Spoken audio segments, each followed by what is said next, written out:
thinking a lot about composition recently. I have been pretty frustrated with my art for a while now. My photography has been stuck on a plateau. It's good, but when I go on Pinterest and I see the masterpieces that other photographers are creating, and I compare that to my own work, I definitely see room for improvement. Oh, but Yvonne, comparison is the thief of joy. You are your own worst critic. I know, okay, but I want to get better, and I know that I can get better. I have goals, right? And if you clicked on this video, you probably do too. And sometimes comparison is a great way to identify shortcomings. That's what I've been doing. And recently, I have dedicated a lot of mental real estate to overcoming this creative plateau. And I have developed a set of prompts that can be used to get myself into a different creative headspace whenever I catch myself doing something really, really boring mid-shoot. If I'm standing in front of the model at eye level, photographing them in front of an interesting background, it's like, what are you doing, Yvonne? Head in the game. Change it up, change your perspective. And it has been working, okay? My photography has finally been improving again, and I'm very excited about it. So today, I will share these prompts with you in the format of a numbered list. Afterwards, I will share a few extra little tips and considerations and other things that can help improve your photography if you're feeling stuck. This video is going to focus on portrait and fashion photography because that's what I shoot, but a bunch of the stuff I talk about I think will be somewhat applicable to other genres as well, or maybe just vaguely inspiring for other genres. And it's a short video anyway, so regardless of your genre, you should probably watch it if you're struggling with composition, and maybe it will help. And if not, I'm so sorry, you're too far gone. It's too late. I'm joking, I'm sorry if it doesn't help. You do not have to apply all of these prompts or any of them to get good photos, and I'm sorry if it sounds like you do when I read them. Without further ado, here is the numbered list. Number 1, get your model out of the center of the frame. God, this one's hard for me. I am so bad. I always center my model and it drives me nuts. Going back through my Instagram, I'm like, they're just all in the center of the frame. Put them off to the side. Lower corner, upper corner. I consider the model, by the way, to be like the head and torso. So the arms and limbs can go off towards the center of the frame if you like, but the primary trunk of the person, put them somewhere else. And I'm not just talking rule of thirds. Oh my God, amateur photographers love the rule of thirds, and I think it's done badly 90% of the time. Don't think about the rule of thirds. If you want your images to look truly creative, you have to take risks with the composition. And moving the subject away from the center or 30% off center is a great way to start. Number 2, change your perspective. If you are shooting straight at the model, stop. Shake it up. Any other angle. I made a whole video on the politics of angles, so go watch that for some supplementary reading. Considering your angle is extremely important. It's like one of the more important decisions that you make in a shoot. But also, you don't have to point your camera at the model. You can use reflection and perspective to shape your composition indirectly. Here are some shots where I styled a little tableau around a mirror and photographed the model through the mirror. I have been iterating on this look until I get it right. I haven't gotten it quite right yet, but there's a lot of potential here. Maybe you can copy my idea. You can also use multiple mirrors to get different reflections. Bounce your model around through the frame. If you're outside, try a window or a puddle. Get low. Shoot a distorted reflection. Hybridize reflection and reality. Some of my favorite photographers use distorted reflections in really, really cool ways. Honestly, these are some of my favorite photographs I've ever seen. And they're all made using distorted reflections. You are never gonna get this look if you just point your camera straight at the model and nowhere else. You really gotta bend your thinking and take in your whole environment. Number 3, foreground elements, and not just blurry bokeh ones, okay? Crank your f-stop up. I know 1.8 is fun. I know 1.8 is fun, but you gotta move on. When we first start photography, we are taught to incorporate foreground elements and then to shoot at a lower f-stop in order to blur those elements out and create this like hazy, dreamy frame effect. Wedding photographers love this. Romance photographers love this. I use this a lot in couples shoots. Like, it's a bit of a trope, right? It's time to level up. Crank that f-stop up to f22 and start using your foreground elements like props. Little trinkets and things can appear any size you want them to in a photo if you hold them close to the lens. Here's a charm necklace or a bouquet of roses. These aren't photoshopped in, they're just held at an angle towards the camera at f22. Here's the raw. Or here's jewelry made to look like monuments. Endless possibilities. Find some frames and add some interesting lines. A ladder, a chair, a piece of the outfit you're photographing. Intentionally interrupt your composition with something, somehow. Number 4, play with perspective. This one is a bit related to number 3, and especially relevant when you have more than one model. Models closer to the camera will be bigger, further away will be smaller, and you have a lot of great possibilities here. It is hard to get in the headspace to do this because you have to flatten the 3-dimensional image that you're looking at in your head. You have to think in 2D because it's a 2-dimensional image that you're creating. And this kind of thinking in 2D can be pretty tricky, but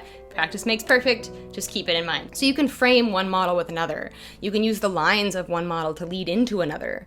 Layer your subjects through the frame. Some of my favorite photographers do this all the time. They use their subjects like architecture, like foreground elements, not people in the frame. It's a collection of useful shapes. You can tell that their perspective internally is bending and fluid, and that they're seeing the forms and lines of the scene in 2 dimensions, overcoming the compositional directives of our 3-dimensional reality. It takes dedication and practice and commitment to overcoming the way that you approach photography, and oh my god, this is a big one for me, right? I'm really working on this one, but I see potential in this approach, but it's hard. But all these photographers who I really admire do it with ease, so head in the game, Yvonne. Also, I will put links to all of my favorite photographers' Instagrams down below, so you can just go and check out and see some of the people who inspire me the most. Number 5. The model's face does not have to be the most important thing in frame. I used to feel kind of bad taking pictures that interrupt the face because the model is just as much a participant in the art making as I am, and I don't want them to just be like a body, right? I want their identity to be in the photo. But if you're bored and you're taking portraits over and over and over, you can cover or obscure the face and focus on something else. Even just putting something more important in the front of the frame that hogs the focus would be a good alternative to a classic portrait. I so do not do this enough. I really got to keep this one in mind more. But again, a lot of photographers whose work I really admire, they do this very often. They are constantly interrupting the face, the identity of the model, with other elements of the photograph. An object, a piece of clothing, a lighting artifact, a piece of hair, some kind of glass distortion, right? It's good stuff. Lots of creative potential here. Number 6, movement. This is not like so much of a composition tip as it is a posing tip, but I think it's just as important as any of the other things that I've talked about.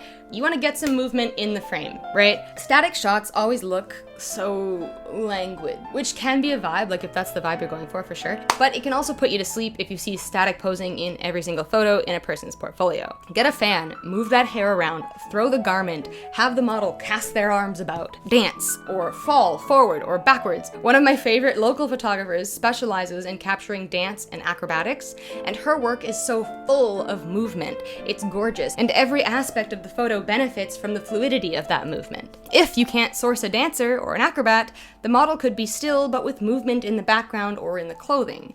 You can toss a bit of fabric, a handful of petals, make something move, and then freeze it in 2-dimensional space forever. Okay, so that is all of my composition tips. I have some additional tips here that are general purpose for photo shoots that I want to share as well, because I think they might be helpful, and these will also be in the form of a numbered list. Number 1, make a Pinterest board for poses, especially if you have more than one model. So I'll go through like reference images for poses for 3 models or poses for 2 models, and I'll assemble a bunch of example shots into a Pinterest board. And even if I don't reference the board during the shoot, or if we don't do each pose exactly as it appears in the reference images, it still gets me thinking about how to pose multiple bodies, right? And looking for all that inspiration and collecting all that inspiration, it just like gets your headspace in the position where you're going to be posing 3 people. Number 2, gimmicks are fun, but don't rely on them. I love a gimmick, right? I love my prism filters. I love holding colored gels in front of the lens. I like little cutouts and blurred foreground elements. I love an ultra wide angle lens. Back in the day, I was obsessed with tinsel. But the gimmick shouldn't be what holds the photo together. Like, it should be an extra layer of coolness on top of an already cool image, and not the only thing providing interest in the frame.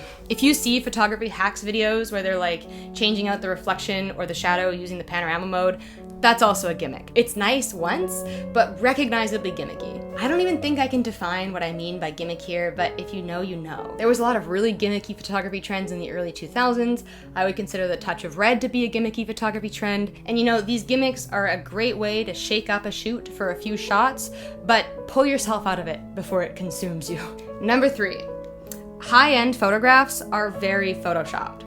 I struggled with this one for a long time. Like, my photos looked good, but they didn't look high-end, and I couldn't figure out why, because I've got an attractive model in a great outfit, in a cool spot, with great composition, and the colors are all working, so why is this not like a banger? It's because I wasn't putting much time into each individual edit. But my photos actually started leveling up when I started taking 30+ minutes to finalize each image. It's not just retouching either, it's messing with curves and masks, texture, gradients, hand painting, highlights and shadows, and clarity. And there are retouchers who you can hire who will do this for you, but I think overall the photographer and the editor should be really closely aligned, if not the same person, because when you take a picture, you should already be thinking about how you want to edit it and let that influence the composition. But yeah, if you're feeling like your work has plateaued, it might not even be an in-camera issue. Finally, number 4, collaborate with other photographers. This is a big one for me because you can have 2 photographers taking pictures of the same scene, the same models, same everything,